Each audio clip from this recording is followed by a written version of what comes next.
Let me know if you relate to this. You show up to a job site ready to paint a room, and your client says, I don't know what color to pick. I'm going to do my best to help you through these precarious situations. I'm James from thepaintpeople.com, and this is a channel all about painting and decorating. From top to bottom, we discuss the more basic things you need to know about painting, as well as the super technical stuff that professional painters want to know about. Whether you're a pro or an average Joe, we got you covered. This is a color video for all of my contractors watching. If you're not a professional, I still encourage you to watch because you may learn a thing or two about picking the right color. Nothing replaces years of experience and the necessary qualifications color consultants go through. I, myself, have been a professional painter for over 10 years, and in that time, I've picked up some tips and tricks that I want to share with you, so you can provide your clients with the best possible advice. My first recommendation with color selection is an obvious one. Find a good color consultant. I've discovered that no matter how good you think you are at something, including myself, there's always going to be someone better. If you're the type of person that is absolutely clueless when it comes to color, maybe it's best you go straight to an expert. Ideally a color consultant, an interior decorator, maybe one of your friends that does staging, anyone else. Now, if this isn't an option for you, or you want to give it a go yourself, I would encourage you to defer to your client and their personal taste. It's their place you're painting, so it's probably a good idea to get a feel for what they want. Ask them what sort of colors they see working in the space. And if they're not ready to talk about colors specifically, maybe try and assess a type of feel or vibe that they want. See if they are looking for something more neutral, dynamic, light, dark, cool, warm. You get the picture.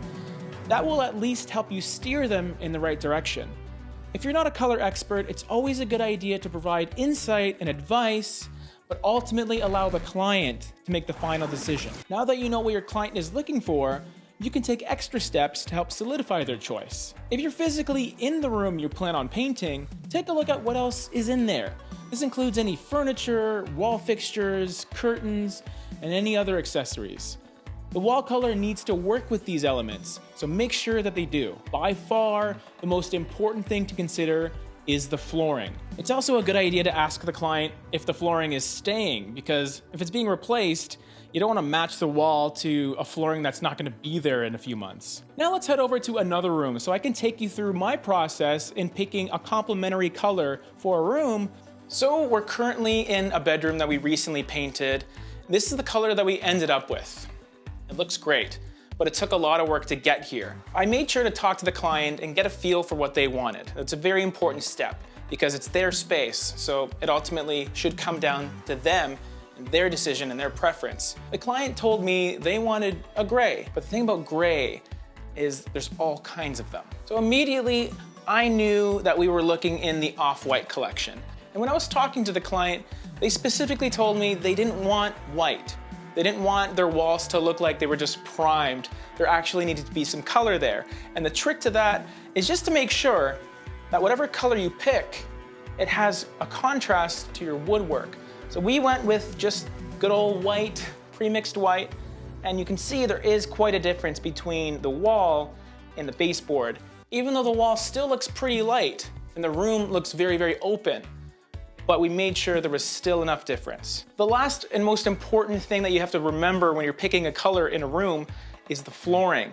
If the flooring is staying, if they're not changing it, you have to make sure the wall color works with the flooring, because this is the least likely thing to change out of anything in the room. So we immediately see that it's wood, and it has a warmth to it. It's not red, it's not brown, it has almost a gold undertone. So I made sure to look for a gray that had a little bit of that warmth to it, but still was a true gray. And I was immediately drawn to Wind's Breath. Wind's Breath has just a little more depth to it. It has a touch more warmth, and it was ultimately the color the customer wanted. It's a neutral. It's easy, it's safe, it harmonizes the room. It's a complementary gray. You could also go the opposite end and do something a little more contrasty by going with something maybe cooler or bolder, but this is gonna be the safer choice. It works with everything in the room, it harmonizes the space, and it did a great job in this room, if I do say so myself. Picking the right color is extremely subjective, but I always find that it's a good idea to simply start with one color and then deviate if you have to. When you land on that first color, ask your client what they think about it.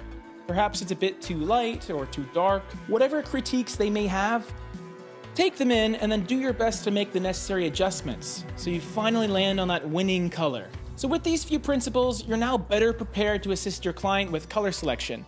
You don't necessarily need to be an expert yourself, but it's important you provide them with the right information.